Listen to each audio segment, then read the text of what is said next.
And good morning. We have to pick one language. Tukomeze mu Cyongereza? Okay. So I'm very pleased to have this opportunity to exchange once more with all of you.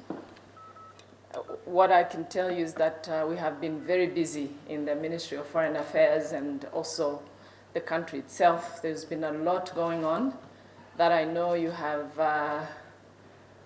been covering.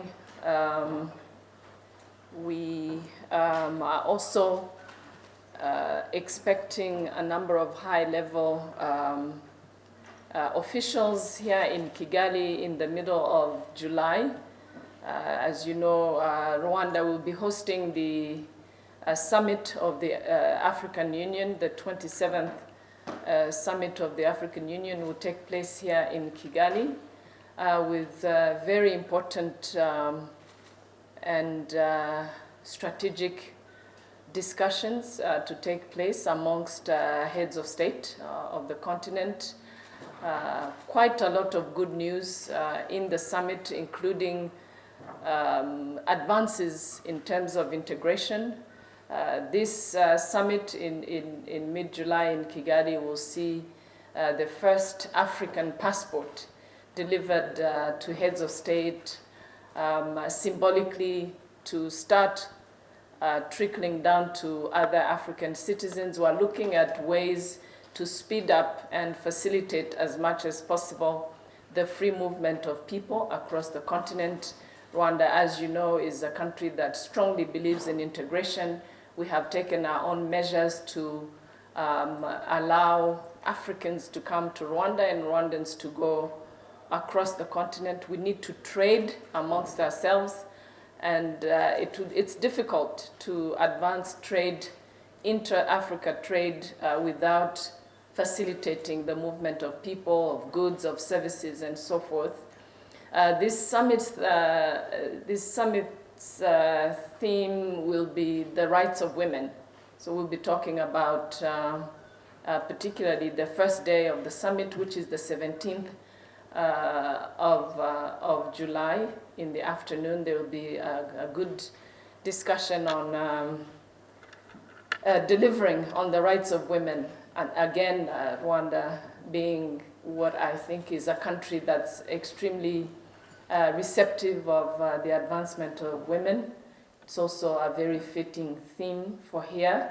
We will be receiving the chairperson of the African Union Commission here in Kigali next week to discuss details of the program with the president of Rwanda. This is also going to be a summit with elections of the Commission of the African Union. Both the chairperson, the deputy chairperson, and several commissioners will be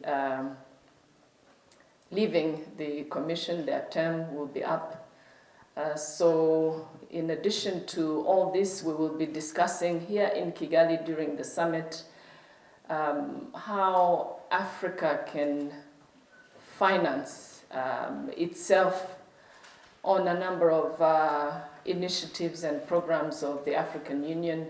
So we will be expecting also ministers of finance across the continent to be here for this very important discussion with heads of state.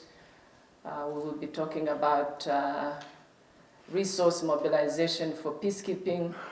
We will be, of course, going through the usual statutory discussions for such summits. The meetings will start on the 10th of July with the ambassadors' meetings, known as the Permanent Representatives Committee, followed by the meeting of the Ministers of Foreign Affairs, known as the Executive Council, and the Summit of the Heads of State. So we're, as I think and I hope you are, very excited to receive our brothers and sisters from the continent here in Kigali. We look forward to these very important discussions. But as I mentioned a moment ago, we've been crisscrossing the world for the usual business of foreign affairs.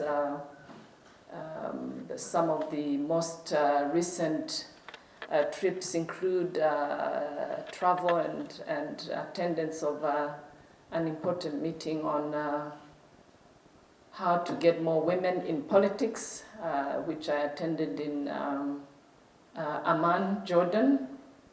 We had a retreat of ministers of foreign affairs in Nairobi, Kenya, a month or so ago. I was in Italy for an Africa-Italy collaborative discussion. We want Italian know-how, we want Italian companies to come to our country and the rest of the continent. These are times of collaboration amongst countries, and particularly to address some of the global issues that need all of us, countries big and small, to work together. My last trip about 10 days ago was to Geneva, where I participated in the launch of the candidature of the Minister of Foreign Affairs of Ethiopia for the position of Director General of the World Health Organization, which will be next May 2017. He was endorsed, the current Foreign Minister of Ethiopia was endorsed by the entire continent in January during the Summit of Heads of State in Addis Ababa as Africa's candidate to the World Health Organization.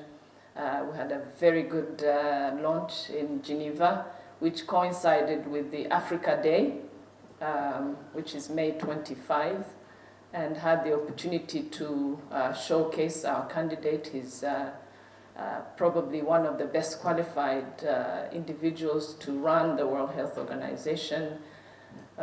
He also had the opportunity to give his own views on what he thinks should happen in terms of moving forward with the World Health Organization. And we also think, besides the high qualifications of the Minister of Ethiopia, we also think sometimes these other parts of the world need to share a little bit with the continent. So we do have a great candidate, and we think it's time for Africa to run the World Health Organization. On and on and on. So there's been a lot happening, and I'm here to receive your questions.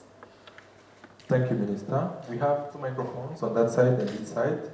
And if you have a question, please raise your hand, and then you'll be given a microphone. So